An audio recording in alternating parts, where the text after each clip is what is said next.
చక్కెర, పిండ్లు, gas, petrol, diesel, current ఛార్జీలు, RTC ఛార్జీలు అన్ని పెరిగిపోయినాయి. అన్ని పెరిగిపోయినాయి కానీ మీకు ఇచ్చేది మాత్రం తగ్గిస్తున్నారు. అర్థమైతుందన్నా? మీకు ఇచ్చేది 100 రూపాయలు, మీ దగ్గర తీసుకుంటున్నది 1000 రూపాయలు. ఏమా ఇప్పుడు జగన్మోహన్ రెడ్డి గారు చెప్తున్నారు కదా, నేను బటన్ నొక్కుతున్నా మీకు డబ్బులు వేస్తున్నా అని. వచ్చేస్తున్నాయా తల్లి? ఆ డబ్బులన్నీ వచ్చేసి మీరు కూడబెట్టుకుని మీ బ్యాంకులలో జమ చేసుకుని బంగారు కొనుక్కుంటున్నారా లేదా? ఎవరు వేసుకోలేదు బంగారు?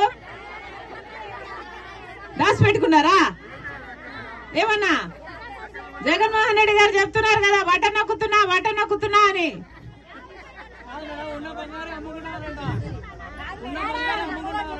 ఉన్న బంగారు అమ్ముకుంటున్నారు. అమ్మా, అప్పు లేనివాడు ఎవడైనా ఉన్నాడు ఈడ? అప్పు లేనివాడు ఎవరైనా ఉన్నారా? అర్థమవుతుందా తల్లి ఏం జరుగుతుందో? బటన్ నొక్కుతున్నాం, మీకు అమ్మఒడి వస్తున్నా, మీకు పెన్షన్లు ఇస్తున్నా, మీకు అది ఇస్తున్నాం అంటున్నారు. ఏదైనా చేతిలో మిగులుతుందా?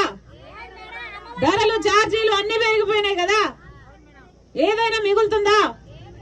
మీ చేతికేమో మట్టి చంపిస్తున్నారు, మీ దగ్గర నుంచి వెండి చెంబు తీసుకుంటున్నారు.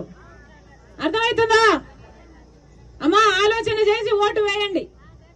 ఏమా, రాజశేఖర రెడ్డి గారు ఉన్నప్పుడు ప్రజలందరూ సంతోషంగా ఉన్నారు. రైతులైతేనేమి, బిడ్డలైతేనేమి, చదువులైతేనేమి, ఉద్యోగాలైతేనేమి. ఆ రోజుల్లో ఎంతమంది మహిళలు పాల వడ్డీకే రుణాలు ఇస్తే, ఎంతమంది మహిళలు చిన్న చిన్న వ్యాపారాలు చేసుకుని వాళ్ళంతకు వాళ్ళ కాళ్ళ మీద నిలబడ్డారు.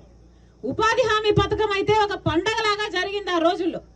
టెంట్లు వేయడం అయితేనేమి, నీళ్లు ఇవ్వడం అయితేనేమి, యంత్రాలు ఇవ్వడం అయితేనేమి, ఛార్జీలు ఇవ్వడం అయితేనేమి. అవునా? ఇప్పుడు ఎలా ఉందో మీరు ఒకసారి ఆలోచన చేయండి.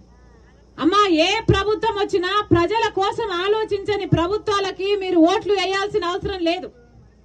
కాంగ్రెస్ పార్టీ తరఫున రాజశేఖర రెడ్డి బిడ్డ నిలబడుతుంది తల్లి. నన్ను ఎంపీగా గెలిపించండి. ప్రతిరోజు ఉపాధి హామీ కింద 400 రూపాయలు కాంగ్రెస్ పార్టీ అధికారంలోకి వస్తే